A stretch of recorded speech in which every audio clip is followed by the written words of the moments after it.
घड़ी का और समय का ध्यान रखो।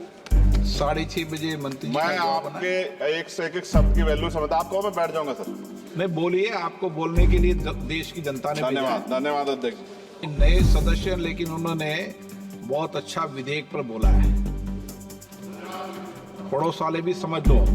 श्री चंद्रशेखर जी, धन्यवाद। घड़ी का और समय का ध्यान रखो। 6:30 बजे मंत्री जी मैं का जवाब आना है। आपके एक से एक शब्द की वैल्यू समझता। आप कहो मैं बैठ जाऊंगा सर।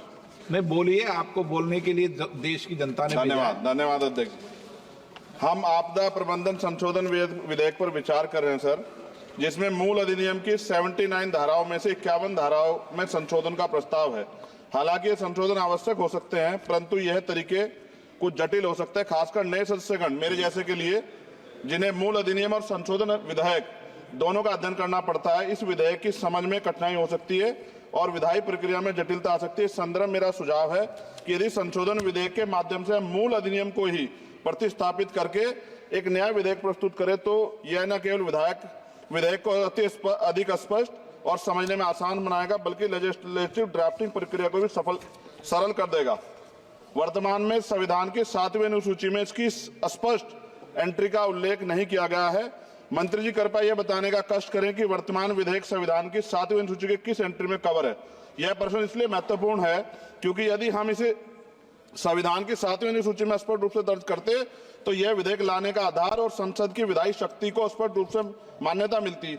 इसके बिना यह विधेयक संविधान के तहत अपनी पूरी वैधता का दावा नहीं कर सकता, जिससे इसे लागू करने में होने में अस्पष्टता उत्पन्न हो सकती है। इसलिए मेरा सुझाव है भविष्य में इस प्रकार के विधेयक लाते समय संविधान की 7वीं अनुसूची में आपदा प्रबंधन के लिए एक स्पष्ट प्रविष्टि जोड़ी जाए, ताकि संसद की विधायी शक्तियां स्पष्ट रूप से विधेयक और औचित्य की तरफ पूरा करें। मेरा प्रश्न केंद्र सरकार द्वारा राज्य को आपदा के समय धनराशि और अन्य सहायता प्रदान करने की तरीके से संबंधित है। हम सभी जानते हैं कि जब भी कोई आपदा आती है, केंद्र सरकार विभिन्न राज्यों को राहत देने के लिए धनराशि और सामग्री भेजती है। हालांकि यह देखा गया है कभी कभी सरकारें अपनी पार्टी शासित राज्यों में को प्राथमिकता दी, जबकि विपक्षी दल द्वारा शासित राज्यों को धनराशि कम, विलंब और भेदभाव पूर्ण तरीके से दी जाती है। इस भेदभाव का राजनीतिक विवाद और आरोप प्रत्यारोप उत्पन्न होते हैं। विशेषकर जब आपदा की स्थिति गंभीर होती है तो यह भेदभाव और देरी राज्यों के लिए अधिक संकटपूर्ण हो सकता है। इसलिए मेरा सुझाव है इस विधेयक में एक स्पष्ट प्रावधान होना चाहिए, जिसमें यह सुनिश्चित किया जाए कि सभी राज्यों को आपदा के सहायता समान रूप से समान मानकों के आधार पर दी जाएगी।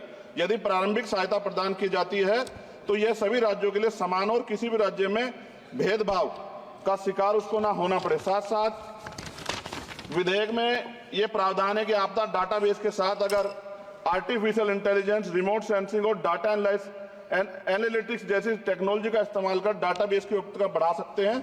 इस प्रावधान भी विधेयक के हों। एनडीएमए में जो आपने स्पेशली स्टाफ रखेंगे, क्या नियुक्ति में SC, ST और OBC को आरक्षण का प्रावधान दिया जाएगा?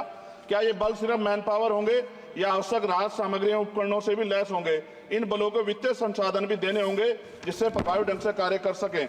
आपदा प्रबंधन नीति डिजाइनिंग में पूर्व चेतावनी प्रणालियों के उन्नयन को शामिल करके पूर्व चेतावनी प्रणालियों को प्राथमिकता दी जाए।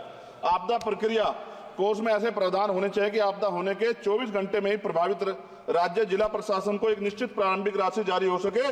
जापान जैसे देशों के तहत 72 घंटे की महत्वपूर्ण प्रतिक्रिया योजना को लागू करना, ताकि समय और बचाव कार्य कुशल समन्वय हो। जनता और NGO को भी एक्ट के तहत बनी सभी एजेंसीज के साथ मिलकर काम करने की योजना पर बल दिया जाना चाहिए। किंतु संशोधन विधेयक में ऐसा कोई प्रावधान नहीं दिखता जो कि आपदा के समय नागरिकों, NGO और सामाजिक संगठन रोल को सुनिश्चित करे। आपदा राहत को नागरिकों के लीगल राइट बनाने पर जोर देना चाहिए।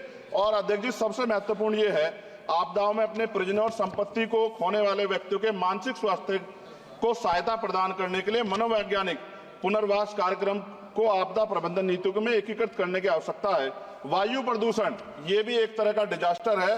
दिल्ली और NCR के तमाम क्षेत्रों में अध्यक्ष जी इतनी बुरी हालात है, हवा जहरीली हो गई है। मेट्रो सिटी में सब जगह हाल है, इसको भी इसमें जोड़ा जाना चाहिए।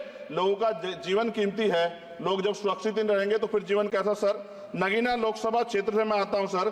किसानों को हर बार बाढ़ के कारण नुकसान होता है और जब वो जाते हैं दफ्तरों में तो अधिकारी धमकाकर भेज देते हैं वापस। कोई मुआवजा नहीं मिलता, मुआवजा के नाम पे खाना पूर्ति होती है। सभी लोगों में चिंता है अध्यक्ष जी। इसलिए मैं माननीय मंत्री जी से मांग करूंगा कि जो मांगे हम देश में रखी हैं, अगर उनको जोड़ दिया जाए तो इसका फायदा आम जनता, किसानों, सब उन वर्गों को मिलेगा जिनके लिए हम लोग सोचते हैं। और भारत बड़ा देश है, बड़ा भूवर्ग है, कहीं बाढ़ है, कहीं अग्नि है, कहीं जो है रेत की समस्या है, तमाम तरह की मुसीबतें यहाँ है।